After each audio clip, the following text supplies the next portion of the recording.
Incorpora Cast, o seu novo canal de informação e diálogo com o mercado imobiliário.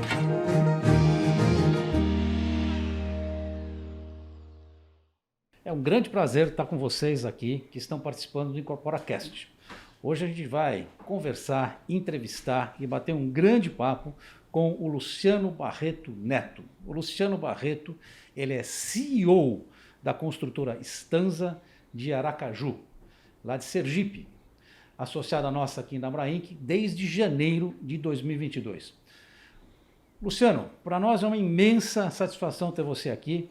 E eu andei escutando aí algumas coisas no mercado que você tem o seu avô como um grande guia para você. O seu avô é o senhor Luciano Franco Barreto, que é um grande nome na região, e queria entender um pouquinho como é que funcionou essa admiração pelo seu avô, como é que começou essa ideia da Stanza. Conta um pouquinho da sua vida. Você é uma pessoa jovem, uma liderança jovem, e num posto tão importante dentro de uma empresa importante na região de Aracaju.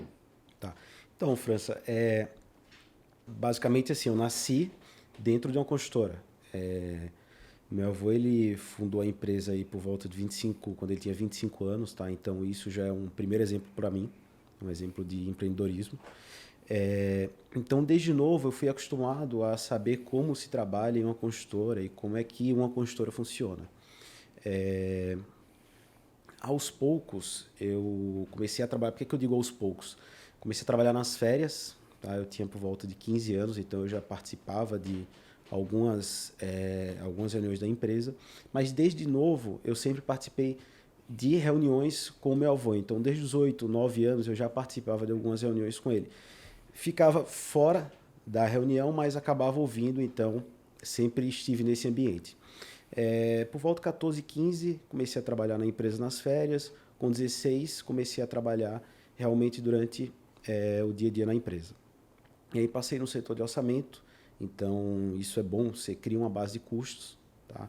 Depois do orçamento, a gente na época começou a estudar algumas concessões, alguns investimentos junto com o setor público. Então eu acabei assumindo essa área na construtora. Isso me deu uma visão financeira muito grande, por conta dos planejamentos financeiros que precisavam ser estudados, e assumi a parte financeira da empresa. Tá? Como a parte da empresa ela tem uma ligação muito grande com o imobiliário, na época quem estava à frente do setor imobiliário na CELI era a minha mãe. A gente interagia muito no dia a dia. Aos poucos, no setor imobiliário, eu fui vendo que tinha uma grande oportunidade no médio e baixo padrão. E a CELI já tinha uma marca para atuar no médio e baixo, que era a Stanza. Tá? Então eu vi que a gente poderia intensificar essa marca no mercado e focar nesse nicho que até então não era a prioridade da empresa. Então foi mais ou menos aí que tudo começou. E essa é a minha história um pouco no setor. Hoje você está com 27 anos e é o CEO da Stanza, como eu falei anteriormente.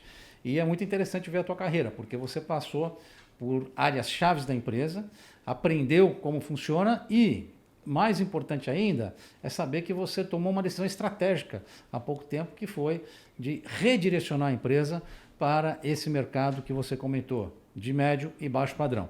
Parabéns aí pela tua decisão. Obrigado, e a gente deseja para você muito sucesso, como teve o seu avô. Obrigado. Você sabe que a Abrainc ela faz vários indicadores. A gente tem um indicador que chama-se Abrainc FIP.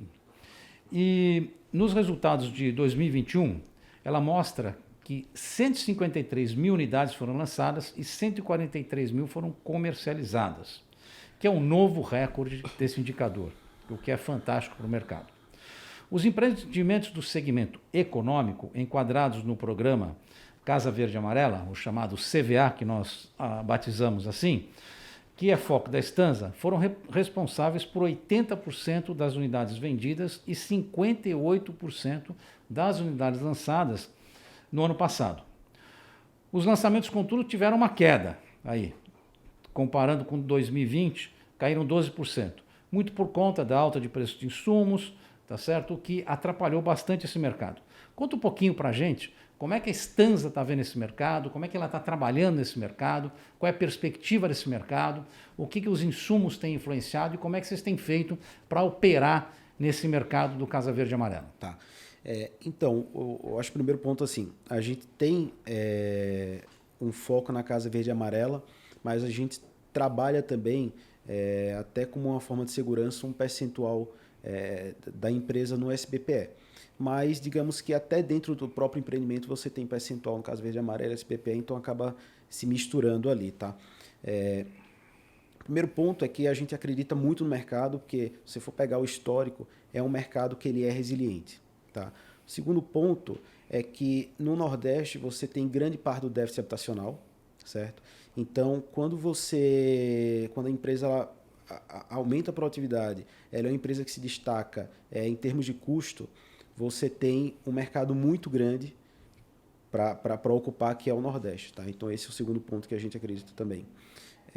E o terceiro ponto, que é um desafio, que aí são todas as empresas que estão vivendo, cada uma na sua proporção, inclusive as do alto padrão, é que esse aumento de custo, né? Eu acabei não falando anteriormente, mas assim, em 2020 a Stanza ela deixou de ser uma marca, ela passou a ser uma empresa independente, tá? Então hoje é uma empresa que atua, digamos que, com suas próprias pernas, certo? E no início da empresa, a gente achou que o primeiro grande desafio seria o aumento de custo por conta da pandemia. Tá? Então passou esse primeiro aumento por conta desse aumento de custo, a gente achou que as coisas iriam normalizar, realmente passou um período normalizando, mas agora veio a guerra, então estamos no segundo maior desafio. Tá? Isso para a gente está sendo bom ter criado a empresa nesse momento, porque você formata a empresa de uma forma muito austera em custo. Então, faz com que a empresa ela sempre busque produtividade, né? Então, eu acho que está sendo um grande aprendizado para a gente. Tá?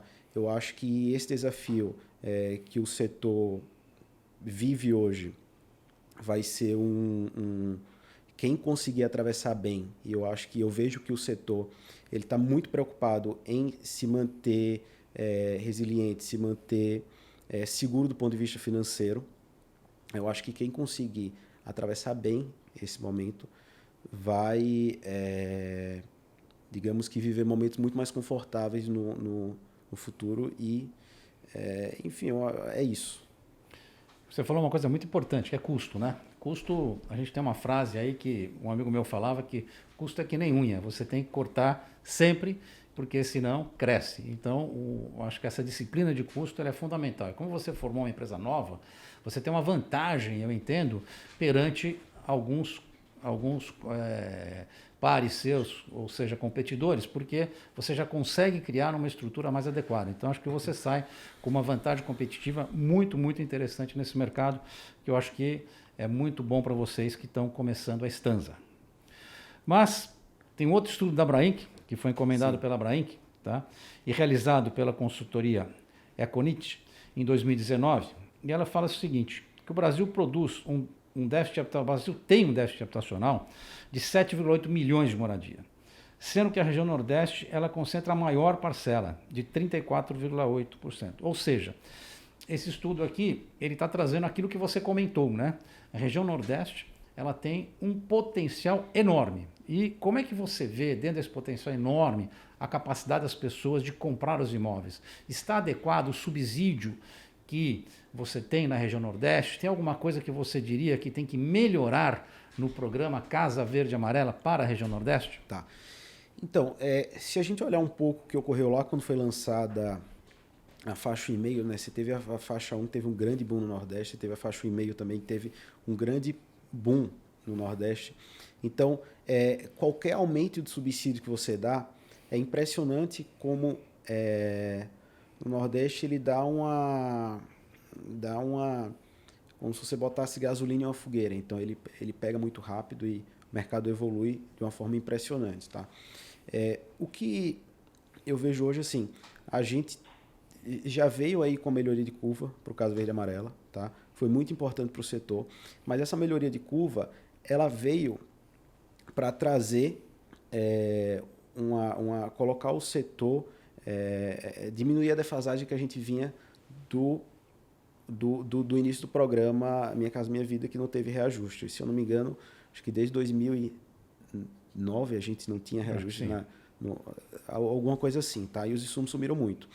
Agora a gente está vivendo outro momento, ainda mais com essa guerra. Então, eu acho que vai ser necessário, sim, a gente rever o reajuste subsídio para o Casa Verde e Amarela, tá? Os insumos eles estão subindo muito e o trabalho que foi feito na curva anterior, ele já, digamos que foi em grande parte diluído por conta desse aumento de custo, tá? Então, eu acho que sim, eu acho que é bem importante isso. E além do mais, sabe, França, acho que é importante ressaltar que se você for comparar hoje um apartamento popular com o preço de um carro popular, o setor de construção, talvez ele tenha ganhado muito mais produtividade do que o mercado automobilístico, porque se compara um carro popular hoje, ele está custando por volta aí de 100 mil, certo? No Nordeste, um apartamento popular, você consegue pegar ele por volta de 135 mil. Então, assim, você está falando de um bem que vai durar muito mais na mão de um cliente do que um carro e que ele está custando 30% a mais do que um automóvel. Então, assim, eu acho que precisa ser revisto sim, tá?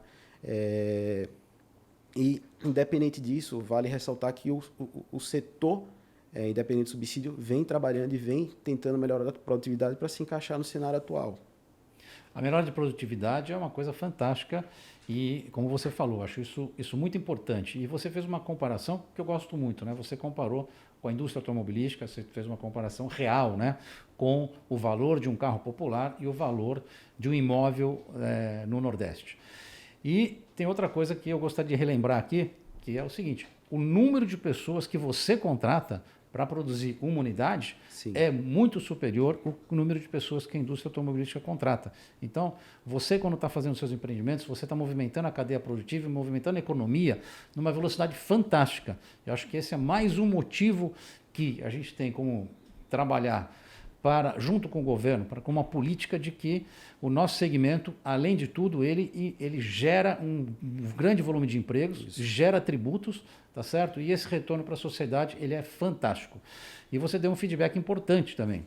Você já está verificando que a curva aprovada já não é suficiente, então algo que nós vamos também utilizar para a gente poder conversar e trabalhar com o governo, a possibilidade, né, junto ao Ministério do Desenvolvimento Regional e ao Conselho Curador do FGTS, a possibilidade de estudo de uma nova curva, né? Porque a intenção do governo, o que é? É ter habitação para as pessoas. E essas habitações que você faz não são habitações que você dá para as pessoas. O subsídio ele serve somente para o quê? Para complementar a diferença do que aquela pessoa pode pagar, tá certo? O que a gente exige que ela pague, não é que ela pode pagar, né? Porque a gente determina que ela vai pagar um certo valor e chegar no valor total da parcela. Então, eu acho que esse feedback está ótimo e nós vamos utilizar esse teu feedback para conversar com o MDR e o Conselho Curador sobre esse assunto. Tá bom. Luciano, você sabe que o mundo todo, né, de uma maneira correta, tem se preocupado muito com sustentabilidade. Temos, inclusive, o ESG, que as empresas perseguem. E os investidores, né, quando compram as ações das empresas de capital aberto, eles querem saber quais são as políticas de ESG. Como é que você vê o ESG no mercado imobiliário, no geral, não só para a Stanza, mas como é que você enxerga isso, como é que você verifica que isso acontece hoje e como vai acontecer no futuro? Tá. Então, se for olhar bem, até antes de existir o ESG, o setor de médio e baixo padrão, ele já atuava muito no formato social, tá? Primeiro que é um setor que, como eu falei antes, ele vem buscando a maior produtividade para cada vez mais conseguir entregar para o cliente o imóvel a um preço mais baixo. Isso é de grande relevância pro social, tá? E o segundo ponto é que, como a gente trabalha com áreas maiores do que o médio e alto padrão, em áreas até então, para serem competitivas, são áreas que não estão formatadas, a gente precisa redesenhar novas manchas urbanas. Então, essas manchas, elas precisam, além do imóvel que vai ser construído, ela precisa ter alguns serviços para essa população futuramente vai habitar lá. Tá?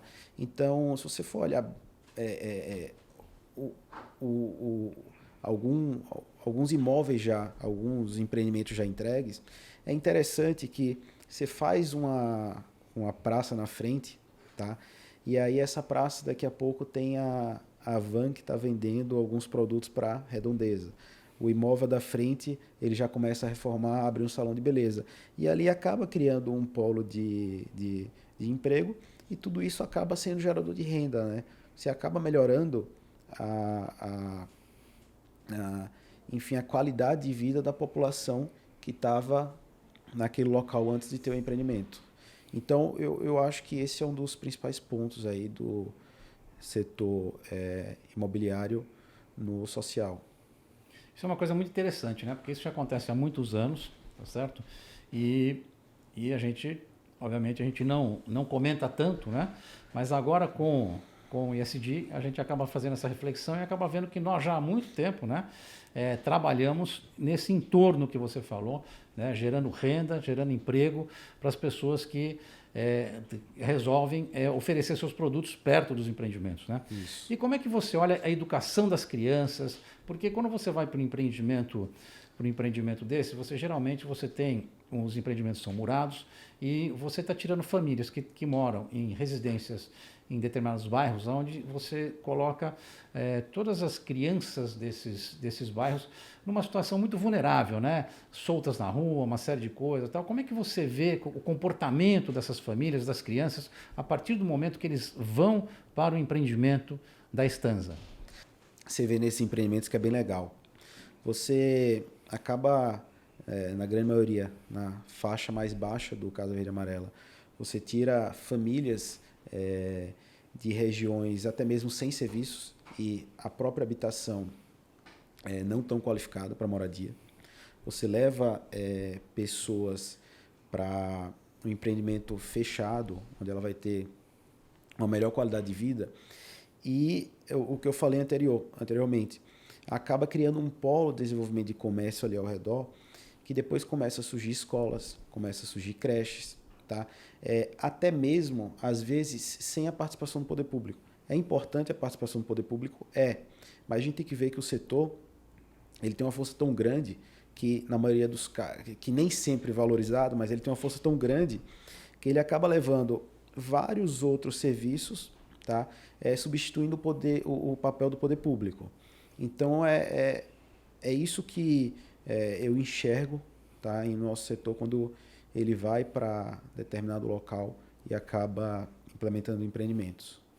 Isso é muito importante você estar falando, porque às vezes as pessoas não valorizam, né? São poucas as pessoas que têm a oportunidade de olhar antes do empreendimento e pós-empreendimento. Porque às vezes antes do empreendimento, naquelas áreas, as pessoas nem passam, né? São áreas que estão um pouco, às vezes, até algumas áreas abandonadas dentro de bairros e as pessoas não passam. A partir do momento que você faz o empreendimento, as pessoas começam a passar, só que elas não percebem a comparação do que era aquela área, do que se transformou o empreendimento e do que o empreendimento trouxe. Isso. Então é muito importante isso que você está falando, é muito importante a gente falar sempre para mostrar todos os benefícios, né, que essa habitação do Casa Verde e Amarela traz para a população brasileira, né? Uma população tão carente, com déficit habitacional tão grande que nós temos hoje, de 7,8 milhões de moradias, estimado aí, ou quase 80% é estimado no baixa renda.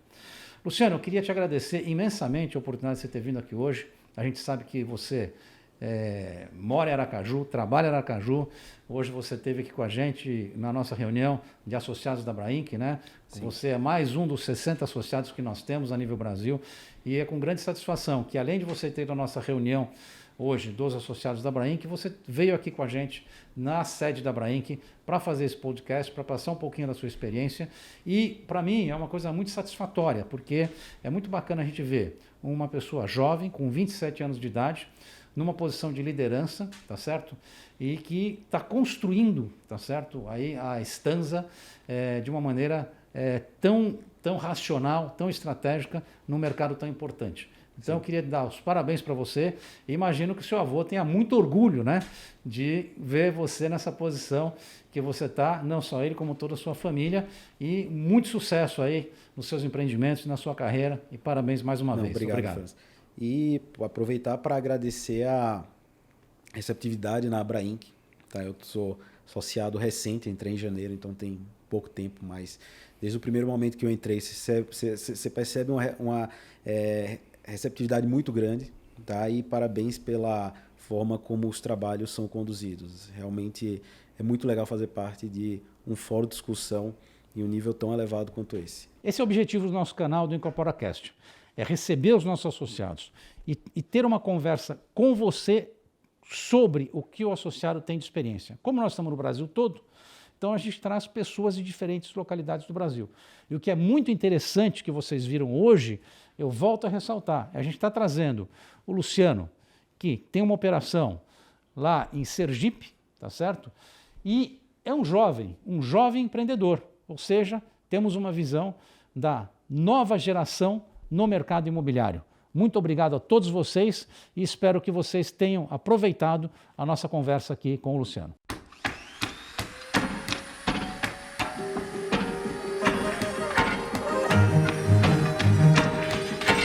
IncorporaCast, o seu novo canal de informação e diálogo com o mercado imobiliário.